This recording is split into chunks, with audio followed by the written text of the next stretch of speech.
Hello everyone, welcome to Gurmantra Academy. I hope you all are doing well. I hope you all are doing fine. I am Arpit Chaturvedi and we are talking about GATE Biochemistry course, जिसमें हम लोग आज की class में बात करने वाले हैं B cell and T cell maturation के बारे में।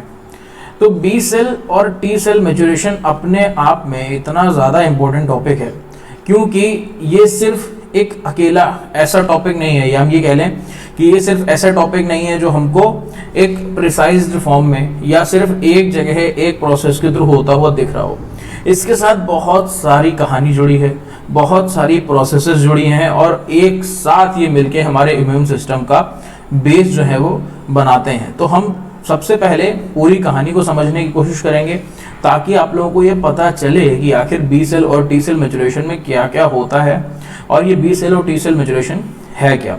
तो शुरू करते हैं हम लोग सबसे पहले इंट्रोडक्शन से, ठीक है। तो अगर इंट्रोडक्शन या हम ये कह रहे हैं कि हम ये जानने की कोशिश करें कि आखिर हम क्या पढ़ने वाले हैं, क्या है B cell T cell maturation, तब हमको कुछ चीज़ें पता चलेंगी, ठीक है। तो सबसे पहले जैसे कि हम लोगों ने पहले कहानी सुनी हुई थी कि हमारी इम्यून सिस्टम के 3 कंपोनेंट्स हैं। कौन कौन से हमारे इम्यून सिस्टम के 3 कंपोनेंट्स हैं, या हमारे जो first layer, second layer, third layer है, primary wall, secondary wall, tertiary wall है हमारे इम्यून सिस्टम की, वो अलग अलग कंपोनेंट से मिलकर बनी हुई है। सबसे पहले फिजिकल बैरियर्स हैं, फिर केमिकल बैरियर्स हैं, फिर हमारे सेलुलर बैरियर्स, या हम ये कह लें जो हमारे एडेप्टिव इम्यूनिटी के पार्ट हैं वो आ जाते हैं हमारे सामने, जिसमें हमारे सबसे ज़्यादा इंपॉर्टेंट है लिम्फोसाइट्स। ये कौन से lymphocytes? B lymphocytes, T lymphocytes and हमारे natural killer cells. NK cells हमारे इनेट और एडेप्टिव दोनों ही इम्यूनिटी में आते हैं, लेकिन अभी आज हमारे लिए इंपॉर्टेंट, अभी हमारे लिए इंपॉर्टेंट बी लिम्फोसाइट और टी लिम्फोसाइट है, ठीक है। होता क्या है कि इनमें 3 प्रोसेसेस होती हैं, यानी कि इतने इंपॉर्टेंट सेल्स को बनने में, एक्टिवेट होने में टाइम क्यों लगता है? क्योंकि इन पे पूरा इम्यून सिस्टम डिपेंडेंट है। अगर ये फॉरेन सेल्स को ना किल करके सेल्फ सेल्स को किल करने लगे तो कितनी बड़ी डिजीज क्रिएट हो जाएगी, कितनी बड़ी डिजीज डेवलप हो जाएगी। तो उन सारी बातों का भी ध्यान रखना है, प्लस फॉरेन ऑर्गेनिज्म को किल भी करना है। तो जो हमारे बी सेल और टी सेल हैं ये एक ही प्रोसेस से तुरंत ही नहीं बन जाते, इनको प्रोसेस पूरा होने में काफ़ी समय लगता है और कई सारे स्टेप्स लगते हैं। जिसमें से अगर हम बी सेल की बात करें तो बी सेल हमारा बोन मैरो में डेवलप होता है, ठीक है। यहाँ पे 3 आपको टर्म सुनाई दे पड़ेंगे, डेवलपमेंट, मैच्योरेशन और एक्टिवेशन, ठीक है। डेवलपमेंट, मैच्योरेशन और एक्टिवेशन, ये तीनों ही टर्म अलग अलग हैं। तो बोन मैरो में डेवलप होता है, डेवलप होने का मतलब क्या है? हेमेटोपोएटिक स्टेम सेल से ये डिवाइड होके एक सेल बनता है जिसको हम कहते हैं प्रो बी सेल, ठीक है, जिसको हम कहते हैं प्रो बी सेल। इस प्रो बी सेल में कुछ बदलाव आते हैं इसके रिसेप्टर में, ठीक है, इस पे जो मॉलिक्यूल सरफेस पे होंगे उसमें, और धीरे धीरे धीरे ये प्रो बी सेल कन्वर्ट हो जाता है मैच्योर बी सेल में, ठीक है। इस प्रो बी सेल से मैच्योर बी सेल के बनने की प्रोसेस को हम कहते हैं मैच्योरेशन। इस प्रो बी सेल से मैच्योर बी सेल की प्रोसेस को हम कहते हैं, बनने की प्रोसेस को हम कहते हैं मैच्योरेशन, ठीक है। एक बार ये सेल मैच्योर हो गया, फिर ये सेल बोन मैरो से बाहर निकलता है। बी सेल की बात हो रही है, एक बार बी सेल मैच्योर हो गया तब ये बोन मैरो से बाहर निकलता है। तो बी सेल का डेवलपमेंट और मैच्योरेशन दोनों ही बोन मैरो में होती हैं, ठीक है। तो ये बाहर निकलता है बोन मैरो से, फिर जाता है हमारे सेकेंडरी लिम्फॉइड ऑर्गन्स में। Secondary lymphoid organs for example secondary lymphoid organs for example lymph nodes, spleen, इन सब जगह जाता है, ठीक है। और उसके बाद फिर इसको एंटीजेन प्रेजेंट किया जाता है, या टी हेल्पर सेल इसको एक्टिवेट करता है। बेसिकली एक्टिवेशन का हमारे पास अभी काम नहीं है, अभी हम फोकस कर रहे हैं इस मैच्योरेशन वाली स्टेप पे। तो सेम यही चीज हमको टी सेल के साथ भी होती हुई दिखती है, बस वहां पे जो प्रोसेस है वो थोड़ी ज्यादा प्रिसाइज है, थोड़ी ज्यादा डेवलप्ड है। क्या है? टी सेल की अगर आप बात करो तो टी सेल डेवलप होता है बोन मैरो में, ठीक है। टी सेल डेवलप होता है बोन मैरो में। वैसे ही हेमेटोपोएटिक स्टेम सेल से इसका डिवीजन शुरू होता है और डेवलपमेंट होता है बोन मैरो में। लेकिन एक डिफरेंस है इसका यहाँ पे, क्या? बोन मैरो में इसका मैच्योरेशन नहीं होता है। डेवलप होने के बाद ये जो हमारे टी सेल्स होते हैं, जिसको हम यहाँ पे थाइमोसाइट्स बोलते हैं, ये थाइमोसाइट्स चले जाते हैं थाइमस में। और थाइमस में इनका मैच्योरेशन होता है। इन स्टेप्स को आपको याद रखना है कि कौन सी चीज कहाँ हो रही है। थाइमस में इनका मैच्योरेशन होता है, फिर थाइमस से मैच्योर होने के बाद ये निकलते हैं कहाँ, ब्लड में, और उसके बाद ये चले जाते हैं सेकेंडरी लिम्फोइड ऑर्गन्स में, जो कि आपको पता है स्प्लीन है हमारे पास, लिम्फ नोड्स हैं, टॉन्सिल्स हैं, ठीक है, सेकेंडरी लिम्फोइड ऑर्गन्स में, और वहां पे एंटीजन प्रेजेंट किया जाता है, यानी कि सेकेंडरी लिम्फोइड ऑर्गन में इनका एक्टिवेशन होता है। ठीक है, तो टी सेल डेवलप हो रहे हैं बोन मैरो में, मैच्योर हो रहे हैं थाइमस में, और एक्टिवेट हो रहे हैं जाके सेकेंडरी लिम्फोइड ऑर्गन्स में। तो यहाँ पर भी हमें थाइमस में होने वाली प्रोसेस पे, मैच्योरेशन पे फोकस करना है। ये दोनों चीजें हमको पढ़नी है अभी, है ना, बी सेल की और टी सेल की। बी सेल की प्रोसेस आसान होती है, टी सेल की थोड़ी ज्यादा प्रिसाइज है, थोड़ी ज्यादा डेवलप्ड प्रोसेस है, उसमें कई सारी चीजें हमको देखने को मिलती हैं। ठीक है, तो एक एक करके हम दोनों को ही देखने की कोशिश करेंगे। ये प्रोसेस बहुत ज़्यादा बड़ी भी होती हैं, या हम ये कह लें क्योंकि इतनी ज़्यादा इवॉल्व प्रोसेस है, इतनी ज़्यादा ज़रूरत है इनको होने की, तो इसको बहुत ज़्यादा अच्छे से कंट्रोल भी करके रखा जाता है। लेकिन हमारे GATE exam point of view से हमें उतना ज़्यादा डीप पढ़ने की ज़रूरत नहीं पड़ती है इसको, है ना। मतलब CSIR में भले ही आप देखोगे कि बहुत ज़्यादा डीप चले जाते हैं, कई बार साइटोकाइन्स पे चले जाते हैं या रिसेप्टर्स पे चले जाते हैं, लेकिन फिर भी जितना ज़्यादा हो सके मैं उतना आपको बताने की कोशिश करूंगा। लेकिन अगर आप बहुत ज़्यादा पढ़ोगे ये चीज़ तो फिर आप इसमें फंस के रह जाओगे, है ना, ये आपको गोल गोल घुमाता रह जाएगा। तो आप कोशिश करिएगा, हालांकि मैंने आपके लिए जितनी चीज़ें हैं वो सब लिख दी हैं, है ना, आप उसको खुद से कवर कर सकते हो, लेकिन मैं जितनी बातों पर आपको फोकस करके बता रहा हूँ कि ये आपको पढ़ना है, सबसे पहले आप उन पर जरूर ध्यान देना, उसके बाद आप कुछ भी कहानी शुरू करना। जैसे कि जब मैं आपको ये बताऊंगा कि प्रो बी सेल क्या होता है, प्रो बी सेल से प्री बी सेल बनता है, प्री बी सेल और प्रो बी सेल में क्या डिफरेंस होता है, ठीक है, फिर प्रो बी सेल से प्री बनने के बाद immature B cell, B lymphocyte बनता है, इमेच्योर बी सेल बनता है, उसमें क्या डिफरेंस होता है, और इमेच्योर से मैच्योर बनता है, उसमें क्या डिफरेंस होता है। ठीक है, तो आपको ये सबसे पहले पता होना चाहिए, तब तो बात की सिग्नलिंग आपको समझ में आएगी, है ना। तो हम लोग शुरू करते हैं बी सेल की मैच्योरेशन से, कि आखिर बी सेल मैच्योरेशन हमको क्या बताना चाह रहा है। ठीक है, तो बी सेल मैच्योरेशन की अगर आप बात करें तो सबसे पहले हमको पता है कि बी सेल क्या करते हैं। बी सेल जो है, मेजर रोल इनका बी सेल का क्या है, एंटीबॉडी प्रोडक्शन है। ठीक है, एंटीबॉडी हम पढ़ चुके हैं, एंटीबॉडी का स्ट्रक्चर कैसा होता है, ऐसा स्ट्रक्चर है कि हमको 2 लाइट चेन मिलती हैं, 2 हैवी चेन मिलती हैं, है ना, और इनका काम क्या है, इनका काम है एंटीजन से स्पेसिफिकली बाइंड करना, है ना। तो बी सेल हमारा जो है ये हमेशा बनता रहता है, थ्रू आउट लाइफ ये बनता रहता है बोन मैरो में हमारे। बर्थ से पहले जो हमारा बी सेल मैच्योरेशन है वो कहाँ होता है, योक सैक, फीटल लीवर और फीटल बोन मैरो में। ठीक है, बर्थ से पहले जो बी सेल मैच्योरेशन है वो योक सैक, फीटल लीवर और फीटल बोन मैरो में होता है, और उसके बाद आफ्टर बर्थ जो हमारा मैच्योर बी सेल है वो कहाँ बनता है, बोन मैरो में बनता है, हेमेटोपोएटिक स्टेम सेल से। ठीक है, haematopoietic stem cell lymphoid progenitor cell बनाता है, और उस लिम्फोइड प्रोजेनाइटर से हमारा सेल से हमारा प्रो बी सेल बनता है। ठीक है, क्या है प्रो बी सेल, क्या डिफरेंस है बाकी सेल्स में। प्रो बी सेल्स सबसे पहला वो बनने वाला सेल है लिम्फोइड प्रोजेनाइटर सेल से, जो कि हमारे बी सेल की लीनेज को आगे बढ़ाता है। होता क्या है, प्रो बी सेल एक ऐसा सेल होगा नॉर्मल, जिसमें आपको उसकी सरफेस पे CD45 रिसेप्टर, या हम ये कह लें आपको वहां पे जो सबसे ज्यादा फोकस करने वाली चीज है वो इम्यूनोग्लोबुलिन सुपर फैमिली के 2 आपको वहां पे मॉलिक्यूल देखने को मिलेंगे, IG अल्फा, IG बीटा। ठीक है, और ये भी आपस में जुड़े रहते हैं। ठीक है, ये भी आपस में जुड़े रहते हैं, ये IG अल्फा और IG बीटा। ये आपको याद क्या रखना है कि IG अल्फा और IG बीटा जब लिम्फोइड प्रोजेनाइटर सेल से प्रो बी सेल बना है तब उसकी सरफेस पे IG alpha, IG beta already present है। अभी इनका कोई यहाँ पे रोल नहीं होता, लेकिन आगे चल के जो हमारा बी सेल रिसेप्टर बनता है, यानी कि जब एंटीबॉडी बनती है सरफेस पे तो उसके साथ ही एसोसिएटेड होते हैं, और IG अल्फा, IG बीटा जो सिग्नलिंग है, यानी कि एंटीजन जब एंटीबॉडी से बाइंड करता है सरफेस पे तो जो इंट्रासेलुलर सिग्नलिंग है उसमें ये IG अल्फा, IG बीटा अपना रोल जो है वो प्ले करते हैं। ठीक है, तो प्रो बी सेल पे हमको सबसे जरूरी IG अल्फा, IG बीटा मिलता है। इसके साथ साथ प्रो बी सेल पे हमको CD19 देखने को मिलेगा, जो कि एक को रिसेप्टर है किसका, हमारे BCR का, यानी कि बी सेल रिसेप्टर का।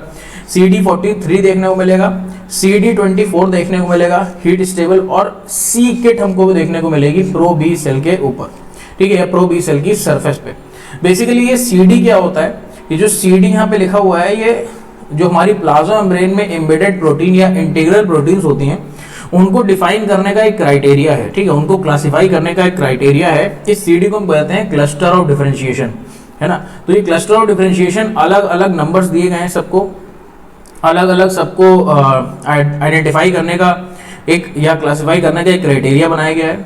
कौन से प्रोटीन्स, जो कि हमारे मेम्ब्रेन में रहने वाले प्रोटीन है, यानी कि इंटीग्रल प्रोटीन्स, है ना। तो CD19, CD43, CD24 और C किट हमको IG अल्फा IG बीटा के साथ प्रो बी सेल में देखने को मिल रही है। प्रो बी सेल आपका बन गया लिम्फोइड प्रोजेनाइटर सेल से, जो कि बना है हेमेटोपोइटिक स्टेम सेल से। फिर ये प्रो बी सेल कन्वर्ट होगा प्री बी सेल में। अब प्रो बी सेल और प्री बी सेल में क्या डिफरेंस है, ऐसी क्या चीज है जो कि प्रो बी सेल को प्री बी सेल से अलग बना रही है, ठीक है। तो होता क्या है कि ये सब चीजें कहाँ हो रही है, ये सब चीजें बोन मैरो में हो रही हैं, ठीक है, ये सब चीजें बोन मैरो में हो रही हैं। अब बोन मैरो में एक बहुत ही इंपॉर्टेंट सेल्स होते हैं जिसको हम कहते हैं स्ट्रोमल सेल्स, ठीक है। बोन मैरो में बहुत इंपॉर्टेंट सेल्स होते हैं जिनको हम कहते हैं स्ट्रोमल सेल्स। उन स्ट्रोमल सेल्स के साथ डायरेक्ट कांटेक्ट में होता है हमारा प्रो बी सेल, ठीक है। हमारा pro B cell direct contact में होता है इन स्ट्रोमल सेल्स के। होता क्या है, इन स्ट्रोमल सेल से हमको नरिशमेंट मिल रहा होता है, ठीक है, और इन स्ट्रोमल सेल से हमको मिल रहे होते हैं एक्टिवेशन के, या हम ये कह रहे हैं मैचुरेशन को परफॉर्म कराने के लिए, मैचुरेशन को आगे बढ़ाने के लिए फैक्टर्स, साइटोकाइंस, सिग्नल्स। अगर आपको सिग्नल नहीं मिलेंगे यहाँ पे तो वो मैचुरेशन का पाथवे आगे नहीं जाएगा, और अगर आगे नहीं जाएगा तो आगे के सेल्स नहीं बनेंगे, ठीक है। तो ये किसकी मदद से एडिशन होता है, ये जो हमारा pro B cell stromal cells के साथ किसकी मदद से एडहेर रहता है, तो वो रहता है हमारा VLA4 की मदद से, जो कि हमको प्रो बी सेल के ऊपर देखने को मिलता है, और लिगैंड जो कि VCAM1 है, और ये हमको स्ट्रोमल सेल की सरफेस पे देखने को मिलता है, या स्ट्रोमल सेल के जो आउटर मतलब मेम्ब्रेन है उसमें हमको देखने को मिलता है। VLA4 and VCAM1, VLA4 pro B cell पे और VCAM1 हमारे स्ट्रोमल सेल पे, ठीक है। तो एक बार कांटेक्ट हो जाता है हमारा किसका, स्ट्रोमल सेल के साथ प्रो बी सेल का, तो आपस में सिग्नलिंग शुरू हो जाती है। किस तरीके की सिग्नलिंग शुरू हो जाती है, प्रो बी सेल जो है वो बिगिन कर देते हैं एक्सप्रेस करना IL-7 को, ओके। प्रो बी सेल क्या करते हैं, pro B cell will start expressing IL-7, ठीक है, IL-7 इंटरल्यूकिन 7। होता क्या है कि एक बार आपके प्रो बी सेल ने ये एक्सप्रेस करना शुरू कर दिया तो स्ट्रोमल सेल से क्या होता है, इनकी सिग्नलिंग या इनकी आपस में सिग्नलिंग जो है इंटरसेलुलर सिग्नलिंग वो स्टार्ट हो जाती है, और इस सिग्नलिंग के बाद ही ये pro B cell pre B cell में कन्वर्ट होना शुरू हो जाता है। प्री बी सेल बहुत हद तक प्रो बी सेल जैसा दिखता है, यानी कि यहाँ पे आपको बाकी सारी जो चीज़ें हैं लगभग देखने को मिलेंगी, कुछ चीज़ें अलग हो जाएंगी प्रो बी सेल से। वो क्या चीज़ें होंगी, प्रो बी सेल में जो हमको देखने को मिल रही थी C किट CD43, वो क्या होंगे, अब सीज हो जाएंगे, यानी कि इनका एक्सप्रेशन अब बंद हो जाएगा प्री बी सेल में। लेकिन CD25 जो है ये एक्सप्रेस होता रहेगा। ये CD25 और ये सारी चीज़ें हमको बी सेल रिसेप्टर में पढ़ने को मिलेंगी कि आखिर बी सेल रिसेप्टर जब फाइनल बनता है तब ये क्या होती हैं। लेकिन ये ऐसी चीज़ें जो इनको प्रो बी सेल को प्री बी सेल से एक दूसरे से अलग कर रही हैं, ठीक है। इसके साथ साथ जो आपका IL-7 सिक्रीट हो रहा है स्ट्रोमल सेल से, ये क्या करता है, मैचुरेशन प्रोसेस को आगे बढ़ाता है ना। और उसके बाद जो आपका एडिशन होता है प्री बी सेल्स का, उसको भी ये रेगुलेट करता है, या हम ये कह लें प्री बी सेल्स को और ज़्यादा स्ट्रोमल सेल्स के साथ डायरेक्टली एडहेर होने की ज़रूरत नहीं पड़ती है। और फिर शुरू होता है immunoglobulin gene rearrangement. Immunoglobulin gene rearrangement, immunoglobulin का जो जीन होता है ना, उसमें एक पाथवे होता है, या हम ये कह लें एक तरीके की स्प्लाइसिंग होती है जिसको हम कहते हैं trans splicing plus alternate splicing, ठीक है। कभी कभी ट्रांस स्प्लाइसिंग देखने को मिलती है, बहुत ही रेयरली, और वरना हमको ऑल्टरनेट स्प्लाइसिंग देखने को मिलती है, ठीक है, ऑल्टरनेट स्प्लाइसिंग। तो होता क्या है कि इन स्प्लाइसिंग के मेथड से, या हम ये कह लें ये हमारी जो पोस्ट ट्रांसक्रिप्शनल मेथड हैं, इसकी मदद से हमको अलग अलग तरीके के अपने जो जीन है वो एक्सप्रेस होते हुए मिलते हैं किसके, इम्यूनोग्लोबुलिन के। ये कौन से इम्यूनोग्लोबुलिन हैं, वही एंटीबॉडी। होता क्या है, हमको पता है जो हैवी रीजन है वो हैवी रीजन ये डिटरमाइन करता है कि किस टाइप की एंटीबॉडी है। हमको पता है 5 टाइप के हमारे पास हैवी रीजन होते हैं। कौन से, अल्फा IgA के लिए, ठीक है, अल्फा IgA के लिए, म्यू IgM के लिए, गामा IgG के लिए, एप्सिलॉन IgE के लिए और डेल्टा IgD के लिए। ठीक है, तो ये 5 टाइप के हमारे पास कांस्टेंट रीजन हैवी चेन्स होती हैं। जो भी हैवी चेन जिस एंटीबॉडी में होगी वो उस क्लास की एंटीबॉडी बन जाएगी। अगर म्यू है तो IgM, गामा है तो IgG, एप्सिलॉन है तो IgE, डेल्टा है तो IgD और अल्फा है तो IgA। ठीक है, तो उस टाइप की एंटीबॉडी बन जाएगी। तो ये भी चीज आपको याद रखनी है, कौन सी चीज ये डिटरमाइन करती है कि किस टाइप की एंटीबॉडी होगी। तो इनमें रीअरेंजमेंट होता है और प्री बी सेल जो है वो बन के तैयार हो जाता है। लेकिन जब ये रीअरेंजमेंट कंप्लीट होता है, यानी कि इस प्री बी सेल के बाकी जो सरफेस पे मॉलिक्यूल्स थे उनके साथ आपको एक इम्यूनोग्लोबुलिन देखने को मिलेगा रीअरेंज्ड, या हम ये कह लें एक ऐसा मॉलिक्यूल देखने को मिलेगा। यहाँ पे आपको ये बात समझने वाली है, इसलिए मैं इस पर फोकस करता हूँ कि ये था आपका pro B cell, pro B cell से बना प्री बी सेल, और प्री बी सेल से बना है आपका क्या, immature B cell. Immature B cell में जो इम्यूनोग्लोबुलिन है वो आ चुका है। ठीक है, जो फर्स्ट एंटीबॉडी होती है जो हमको बी सेल के सरफेस पे देखने को मिलती है वो होती है IgM। लेकिन ये IgM हमारा डिटरमाइन करता है कौन, ये डिटरमाइन करता है हैवी चेन, है ना। अब यहाँ पे हम इसको इमैच्योर क्यों बोल रहे हैं, इमैच्योर इसलिए बोल रहे हैं क्योंकि यहाँ पे जो लाइट चेन है ये अभी कंप्लीटली सीक्वेंस या कंप्लीटली डेवलप्ड लाइट चेन नहीं है। यहाँ पे जो लाइट चेन है इसको कहते हैं सरोगेट लाइट चेन। ठीक है, सरोगेट लाइट चेन।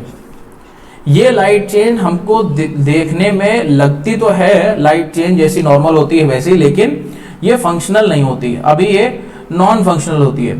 इसके बाद ये इमैच्योर जो हमारा बी सेल है ये कन्वर्ट होता है मैच्योर बी सेल में, और सेम लाइट चेन, यही कप्पा और यही लेमडा, मतलब 2 लाइट चेन होती है हमारे पास, या तो कप्पा या लेमडा, उसमें से कोई एक हमको यहाँ मिलेगी इस IgM पे, और इसके साथ साथ एक और सरफेस पे हमको एंटीबॉडी मिलेगी और वो होगी IgD। ठीक है, वो होगी IgD। तो IgD के सरफेस पे हमको यही लाइट चेन मिलेगी और IgM के सरफेस पे हमको यही लाइट चेन मिलेगी, और ये है हमारे Ig अल्फा और Ig बीटा। तो जब बी सेल के सरफेस पे IgM, Ig alpha, Ig beta, IgD सब एक्सप्रेस होने लगे और फंक्शनल लाइट चेन हमको देखने को मिल जाए, तब हम कहते हैं कि हमारा बी सेल मैच्योर हो गया और अब ये तैयार है बाहर निकलने के लिए। कहाँ से, बोन मैरो से। तो कुछ इस तरीके का मैंने आपके लिए डायग्राम बनाया है। ये सबसे पहले स्टेम सेल है हमारे पास, हेमेटोपोएटिक स्टेम सेल, HSC भी कहते हैं इसको। ठीक है, तो ये सबसे पहले डिवाइड होता है, क्या बनाता है, pro B cell. Pro B cell जब बन जाता है तो इसके सरफेस पे हमको Ig अल्फा, Ig बीटा देखने को मिलते हैं। उसके बाद ये प्रो बी सेल कन्वर्ट होता है प्री बी सेल में। प्री बी सेल में हमको IgM देखने को मिलता है सरफेस पे, लेकिन सरोगेट लाइट चेन के साथ, लेकिन सरोगेट लाइट चेन के साथ। ठीक है, फिर क्या होता है, ये प्री बी सेल कन्वर्ट होता है इमैच्योर बी सेल में, और यहाँ पे आपको लाइट चेन जो है वो नॉर्मल लाइट चेन से, वाइबल लाइट चेन से कन्वर्ट होती हुई मिलती हैं। लेकिन सिर्फ IgM और अल्फा बीटा के साथ, Ig अल्फा बीटा के साथ हम इसको मैच्योर नहीं कहते, ये इमैच्योर बी सेल कहलाता है। और फिर ये immature B cell mature B cell में कन्वर्ट होता है जब सरफेस पे IgD, IgM और Ig अल्फा बीटा सब एक्सप्रेस होते हैं, तब हम इसको कहते हैं कि ये मैच्योर बी सेल है। और ये मैच्योर बी सेल यहाँ से बोन मैरो से बाहर निकलने के लिए तैयार है और फिर चला जाता है ये ब्लड के थ्रू सेकेंडरी लिम्फोइड ऑर्गन्स में, जहां पे ये एक्टिवेट किया जाता है इधर टी हेल्पर सेल की मदद से और डायरेक्टली एंटीजन की मदद से। ठीक है, तो टी हेल्पर डिपेंडेंट एक्टिवेशन भी हो सकता है और टी हेल्पर इंडिपेंडेंट या टी सेल इंडिपेंडेंट भी एक्टिवेशन इसका हो सकता है। तो ये था हमारा बी सेल का मैच्योरेशन। टी सेल का मैच्योरेशन थोड़ा सा अलग है, थोड़ा सा खास है, थोड़ा सा बदला हुआ है ना, और ये कहानी आपको अच्छे से समझनी पड़ेगी। होता क्या है, ये है हमारा बोन मैरो। ठीक है, इस बोन मैरो में सेल्स बन रहे हैं, किससे बन रहे हैं? हेमेटोपोइटिक स्टेम सेल से, lymphoid progenitor cell, lymphoid progenitor cell से बी सेल लीनिएज और टी सेल लीनिएज। ये टी सेल लीनिएज जब जैसे ही बनती है बस ये यहीं तक रहती है बोन मैरो में, उसके बाद ये ब्लड के थ्रू आ जाती है कहाँ? थाइमस में। उसके बाद ये सेल्स ब्लड के थ्रू कहाँ जाते हैं? थाइमस में। ये कब तक रहते हैं? ये हमको देखने को मिलने लगते हैं हेमेटोपोइसिस में अराउंड 11th डे से gestation के माइस में, ठीक है, और 8 to 9 वीक में ह्यूमंस में, है ना। तो ये क्या होता है? बनना शुरू हो जाते हैं। कहाँ बनना शुरू हो जाते हैं? बोन मैरो में। और फिर ये थाइमस के ये जो सेल्स हैं ये चले जाते हैं थाइमस में। थाइमस एक बहुत ही अच्छा, बहुत ही नेसेसरी ऑर्गन है हमारे बॉडी के लिए। और थाइमस में जब ये सेल्स आते हैं तब हम इनको कहते हैं, यानी कि जो सेल्स एंट्री हो रही होती है तब उसको कहते हैं थाइमोसाइट्स, ठीक है। इन सेल्स को हम कहते हैं थाइमोसाइट्स जब इनकी एंट्री हो रही होती, ठीक है। तो यहाँ पे हमको जिन चीज़ों पे सबसे ज़्यादा फोकस करना है, या हम ये कह लें जो हमारे सरफेस पे टी सेल्स के मैच्योर्ड टी सेल के सरफेस पे जो हमको चीज़ें देखने मिलती हैं, जो इंपॉर्टेंट रिसेप्टर्स देखने मिलते हैं, वो होते हैं CD4 और CD8, ठीक है। CD4 और CD8। CD4 जिनके सरफेस पे होता है वो टी हेल्पर सेल बनते हैं, और CD8 जिनके सरफेस पे होता है वो साइटोटॉक्सिक टी सेल बनते हैं। जिनके सरफेस पे, जिन भी सेल के सरफेस पे CD4 होता है, CD8 नहीं होता, उनको हम कहते हैं CD4 पॉजिटिव, CD8 निगेटिव, ठीक, या जनरली CD4 पॉजिटिव भी कह देते हैं। जिनमें CD4 नहीं होता है, CD8 होता है, उनको हम कहते हैं CD4 निगेटिव, CD8 पॉजिटिव, ठीक। जिनमें दोनों होते हैं उनको हम कहते हैं CD4 पॉजिटिव, CD8 पॉजिटिव या डबल पॉजिटिव, ठीक। और जिनमें दोनों नहीं होते हैं उनको हम कहते हैं CD8 नेगेटिव, CD4 नेगेटिव या डबल नेगेटिव, DN, ठीक है। तो सबसे पहले जो हमारा सेल है जो बोन मैरो से आया है, जिसको हम थाइमोसाइट कह रहे हैं, जो थाइमस में एंटर कर रहा है, ये सबसे पहले होता है DN, यानी कि डबल नेगेटिव। जब ये थाइमोसाइट थाइमस में एंट्री करता है तो इसके सरफेस पे कुछ भी नहीं होता, ठीक है। कुछ भी का मतलब बाकी चीजें होंगी लेकिन CD4 CD8 नहीं होता, तब हम इसको कहते हैं कि ये डबल नेगेटिव सेल है, ठीक है। DN भी, डबल नेगेटिव भी आपकी 4 क्राइटेरिया यहाँ पे दिए हुए हैं, DN1, DN2, DN3 और DN4, ऐसे करके DN1 DN2 DN3 DN4, 4 तरीके के आपके DN1 DN2 DN3 DN4 cell करके दिए हुए हैं। तो सबसे पहले शुरुआत हो रही है हमारे पास थाइमस में, थाइमोसाइट की एंट्री हुई है, और उसके सरफेस पे आपको ना CD4 मिल रहा है ना CD8 मिल रहा है, तो इसको हम कह रहे हैं डबल नेगेटिव, ठीक है। इसको हम कह रहे हैं double negative, CD4 minus CD8 minus. ऐसे हमारे पास 4 सबसेट हैं, लेकिन इनकी प्रेजेंस में भी कुछ, और इनके प्रेजेंस या एब्सेंस में भी हमको कुछ मॉलिक्यूल्स ऐसे जो डेवलप होते हुए मिल रहे हैं, जो आपके लिए इंपॉर्टेंट है। आप याद रख सकते हो कि अगर CD4 CD8 नहीं है तब भी हमें सरफेस पे क्या मिल रहा है, तो हमको सीकेट मिल रही है सरफेस पे, जो कि स्टेम सेल ग्रोथ फैक्टर का रिसेप्टर है, ठीक है। CD44 मिल रहा है जो कि एक एडिशन मॉलिक्यूल है, और CD25 मिल रहा है जो कि एक अल्फा चेन है और IL-2 का रिसेप्टर है, ठीक है। IL-2 इंटरल्यूकिन 2 का रिसेप्टर है। तो सीकेट CD24 और CD25 हमको इसके सरफेस पे प्रेजेंट होते हुए मिल रहे हैं, सरफेस पे इसको एक्सप्रेस होते हुए मिल रहे हैं, और CD4 CD8 अभी नहीं है, ये डबल नेगेटिव में है, ठीक है। तो सबसे पहले क्या होता है, सबसे पहले हमारे DN1 सेल होता है। DN1 सेल कौन है? जिसमें हमको ये तीनों मिल रहे हैं, सीकेट, CD24 और CD25, और CD4 और CD8 नहीं है। तो ये क्या करते हैं, ये इंटर होते हैं सबसे पहले थाइमिक एनवायरनमेंट में, यानी कि थाइमस के अंदर। जब ये थाइमस के अंदर इंटर होते हैं या थाइमस के एनवायरनमेंट को इनकाउंटर करते हैं, तब ये प्रोलिफरेट करना शुरू करते हैं, ठीक है। और जो हमारा CD25 है, ये क्या बन जाता है, CD25 को एक्सप्रेस करने लगते हैं, और सीगेट को भी ये एक्सप्रेस करने लगते हैं। CD44 को बढ़ा देते हैं, अब जो CD44 का एक्सप्रेशन उसको बढ़ा देते हैं ताकि एडिशन जो है वो बढ़ पाए, और जब ऐसा होता है तब ये कन्वर्ट हो जाते हैं DN2 सेल्स में। बेसिकली ये DN1 DN2 या DN1 DN2 DN3 इन सेल्स में बहुत ही माइन्यूट डिफरेंस होता है, ठीक है। तो इसलिए ये बहुत ज़्यादा पूछा भी नहीं जाता। आपको ये पता होना चाहिए कि DN1 से DN4 तक 4 टाइप के सेल्स भी मिलते हैं। और होता क्या है ये, तो ये होते हैं डबल नेगेटिव, मतलब ना CD4 ना CD8, और बाकी 3 चीज़ें हमको देखने को मिल रही हैं। उसके बाद ये DN2 सेल्स क्या होते हैं, ये आगे प्रोग्रेस करते हैं DN3 की तरफ।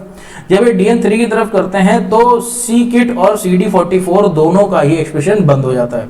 CD44 और C-KIT दोनों एक्सप्रेस करना बंद कर जाते हैं, और जो हमारा TCR गामा, TCR डेल्टा, ठीक है, और TCR बीटा का रीअरेंजमेंट शुरू हो जाता है। जो टी सेल रिसेप्टर आपको पता है कि हमको चेंज मिलती हैं कौन सी, अल्फा बीटा गामा डेल्टा, उनका जो रीअरेंजमेंट है वो शुरू हो जाता है। जैसे हमने वहाँ पे IG अल्फा IG बीटा देखा था, ऐसे ही हमको यहाँ पे गामा डेल्टा और अल्फा बीटा देखने को मिलेंगे TCR के साथ, जिसमें सबसे ज़्यादा कॉमन हमको गामा डेल्टा देखने को मिलते हैं। गामा डेल्टा टी सेल जो हमको यहाँ पे देखने को मिल रहे हैं। तो सेल्स जो हैं वो डेस्टिन्ड हो जाते हैं गामा डेल्टा टी सेल की तरफ, और फिर हमारा जो DN2 है वो कन्वर्ट हो जाता है DN3 में, और फिर आगे मैचुरेशन की तरफ ये चला जाता है। ठीक है, तो DN3 के अगर हम फिनोटाइप देखने की कोशिश करें कि DN3 के सरफेस पे हमें क्या मिल रहा है, तो हमें C-KIT नहीं मिल रही है, CD44 नहीं मिल रहा है, CD25 मिल रहा है। इसके साथ साथ हमको यहाँ पे और क्या देखने को मिल रहा है, हमको इसके साथ साथ जो गामा डेल्टा चेन है वो एक्सप्रेस होती हुई मिल रही है, और बीटा चेन एक्सप्रेस होती हुई मिल रही है, जो कि एक 33 किलो डाल्टन की ग्लाइकोप्रोटीन है ना, जो कि हमारे प्री टी सेल का रिसेप्टर है, या प्री TCR जिसको हम कह रहे हैं। ठीक है, अब यहाँ तक तो कहानी नॉर्मल थी, यहाँ तक तो कहानी आप अगर नहीं भी समझोगे तब भी कोई दिक्कत नहीं है। लेकिन एक बार DN सेल आगे बढ़ते हैं इस स्टेप के, यानी कि DN4 से ये आगे बढ़ते हैं पॉजिटिविटी की तरफ, यानी कि एंट्री होती है CD4 प्लस CD4 की और CD8 की, तब असली किस्सा शुरू होता है।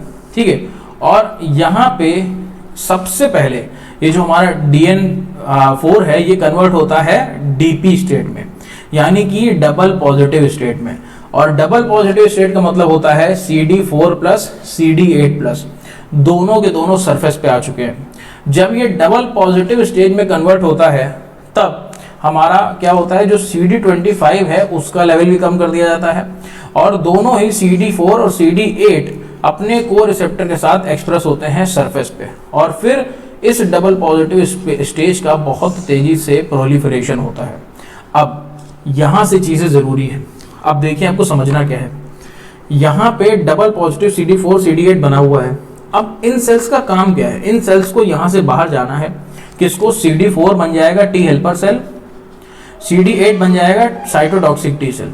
ठीक है, ये टी हेल्पर सेल बाहर जाके बी सेल को एक्टिवेट करेगा स्पेसिफिकली किसी एंटीजन के लिए, और उस एंटीजन के अगेंस्ट इस बी सेल को एंटीबॉडी बनानी होगी। ये साइटोटॉक्सिक टी सेल एंटीजन को स्पेसिफिकली किल करेगा डायरेक्ट, तो आपको स्पेसिफिसिटी लानी है। अब अगर आपका टी सेल, भले टी हेल्पर या साइटोटॉक्सिक टी सेल, गलत एंटीजन को पहचान ले, गलत एंटीजन का मतलब कौन सी चीज़ हमारी बॉडी में एंटीजन का काम करती है, जो फॉरेन आती है, किसी lipoprotein, lipopolysaccharide, RNA, DNA, proteins, ऐसी चीज़ें ही तो हमारी बॉडी में फॉरेन, जो फॉरेन ऑर्गेनिज्म से आती हैं वो काम करती हैं एंटीजन का। तो क्या वो चीज़ें हमारे पास नहीं हैं? बिल्कुल है, हमारे पास भी प्रोटीन है, DNA है, RNA है, सब कुछ है, लिपिड्स हैं, सब कुछ है। तो हमारी बॉडी के DNA, RNA, प्रोटीन, लिपिड्स भी तो काम कर सकते हैं एंटीजन की तरह, लेकिन हम ऐसा नहीं चाहते कि हमारा ही बॉडी का इम्यून सिस्टम हमारे ही बॉडी को एंटीजन को डिटेक्ट करे और फिर उसे किल करने की कोशिश करे, क्योंकि अगर ऐसा होगा तो ऑटो इम्यून डिजीज डेवलप हो जाएगी, और ऐसा हम बिल्कुल भी नहीं चाहते हैं। तो टी हेल्पर सेल और साइटोटॉक्सिक टी सेल को आगे बढ़ाने से पहले, एक्टिवेशन की तरफ ले जाने से पहले इनको सेलेक्ट किया जाता है।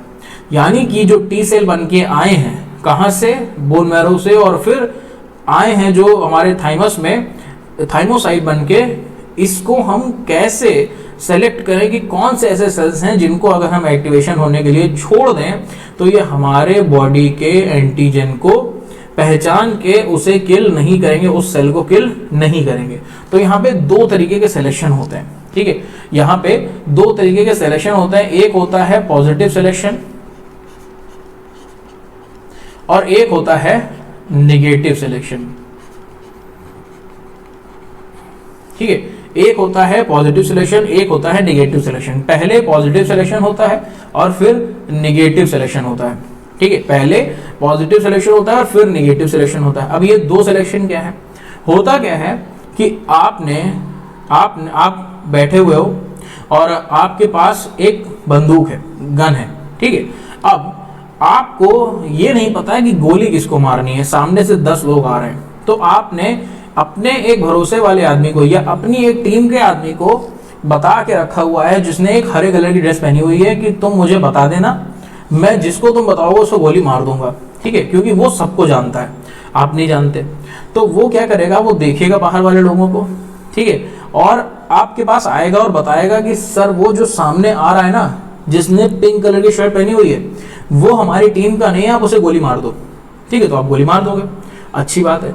लेकिन अगर आप सोचो कि आप वहां से बैठे हो, सेम सिनेरियो है, और आपको नहीं पता है कि गोली किसे मारनी है, लेकिन एक आदमी आए और आपको बताए कि सर वो जो ब्लू शर्ट वाला आ रहा है उसे गोली मार दो, वो हमारी टीम का नहीं है, तो आप उसे गोली मार दोगे और वो आपके ही टीम का हुआ। तो यानी कि कहने का मतलब ये है कि जो आदमी आपके पास ये मैसेज लेके आ रहा है कि किसको आपको मारना है, कि आपको पिंक शर्ट वाले को मारना है या ब्लू शर्ट वाले को मारना है, वो आपकी टीम का होना चाहिए। आपकी टीम का मतलब आपको पता हो कि वो आपकी टीम में है, आपको पता हो कि ये वही इंसान है जिसे आपसे मैसेज या जिससे आपको मैसेज लेना है। तो हमारे बॉडी में भी जो डबल पॉजिटिव सेल्स हैं, उन्हें पता होना चाहिए कि उन्हें ये मैसेज किससे लेना है, कि कौन सा जो एंटीजन है वो फॉरेन है और कौन सा नहीं है। सेम सिनेरियो है, एंटीजन लाया जाएगा और इन सेल्स को दिखाया जाएगा।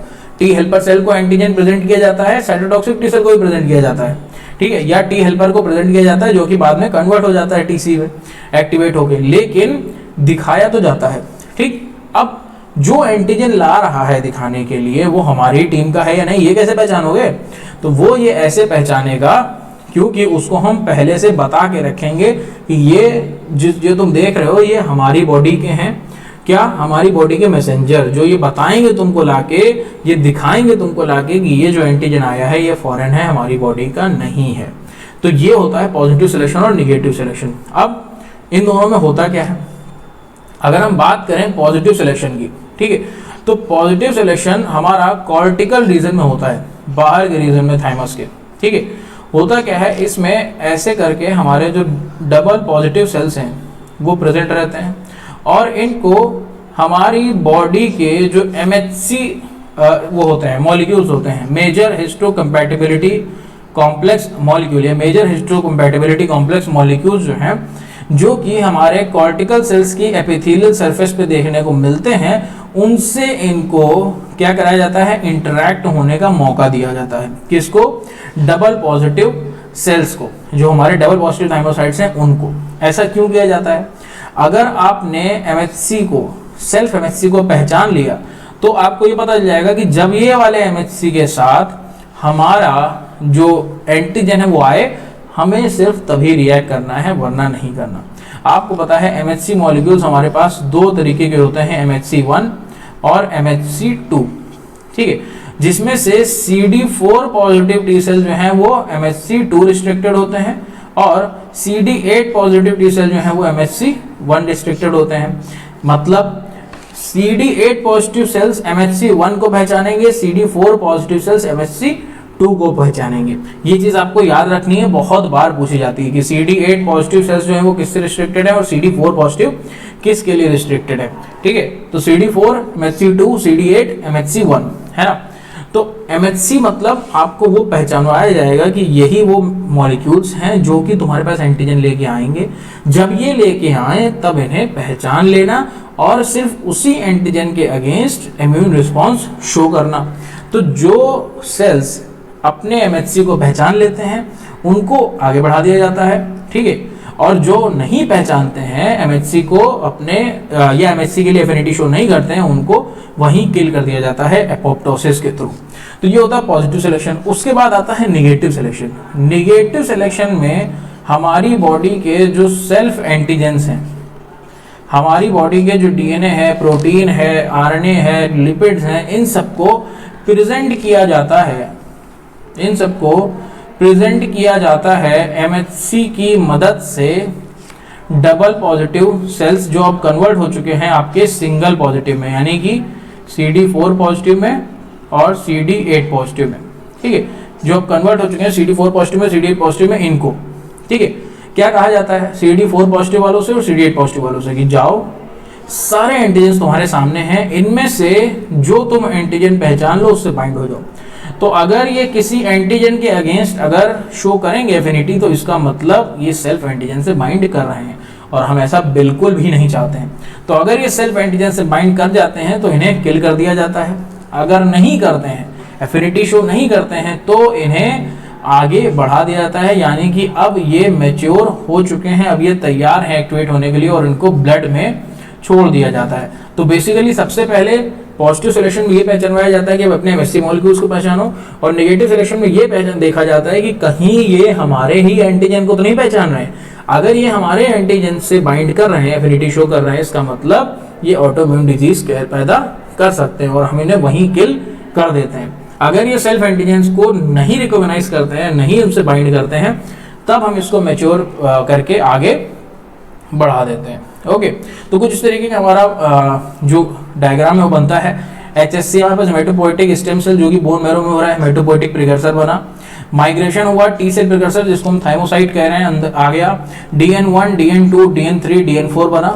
DN4 से डबल पॉजिटिव सेल बने CD4 प्लस CD8 प्लस, और फिर इनका पॉजिटिव सिलेक्शन होता है, ये कन्वर्ट हो जाते हैं CD8 पॉजिटिव और CD4 पॉजिटिव में, सिंगल पॉजिटिव हो जाते हैं। और फिर नेगेटिव सिलेक्शन में ये CD4 positive CD8 positive sales आगे बढ़ते हैं, इस बात पे डिपेंड करते हुए कि कहीं ये सेल्फ एंटीजन से बाइंड तो नहीं कर रहे हैं। अगर ये सेल्फ एंटीजन से बाइंड कर रहे हो तो इनको यहीं किल कर दिया जाता है, अगर नहीं कर रहे हैं तब इनको मैच्योर होत के एक्टिवेशन के लिए पेरिफेरल टिश्यू यानी कि स्प्लीन में सेकेंडरी लिम्फोइड ऑर्गन्स जितने हैं जैसे कि टॉन्सिल है, स्प्लीन है, लिम्फ नोड्स हैं, उसमें छोड़ दिया जाता है, वहां ये जाते हैं और एंटीजन इनको प्रेजेंट किया जाता है। जब एंटीजन प्रेजेंट किया जाता है तब ये आपके जो टी सेल हैं ये एक्टिवेट हो जाते हैं, कन्वर्ट हो जाते हैं टी हेल्पर सेल अपने इफेक्टर मॉलिक्यूल्स में, और साइटोटॉक्सिक टी सेल एक्टिवेट होकर किलिंग का काम शुरू कर देता है। तो कुछ इस तरीके की हमको चीजें देखने को मिलती हैं। तो आई होप आप लोग को ये मैच्योरेशन पाथवे समझ में आया हो। अगर आपको मैच्योरेशन पाथवे समझ में आया हो तो जरूर से बताइएगा। अगर आपने अभी तक टेलीग्राम चैनल ज्वाइन नहीं किया है डिस्कशन वाला तो ज्वाइन कर लीजिए। आपको पता है डिस्कशन सेशन होते हैं वहाँ पे हमारे संडे को 10 बजे से 11 बजे तक मैं आपको हर डिस्कशन सेशन में लाइव मिलता हूँ। वहाँ पे आप कोई भी क्वेश्चन ग्रुप में पूछ सकते हैं मुझसे। Okay, so thank you so much for now.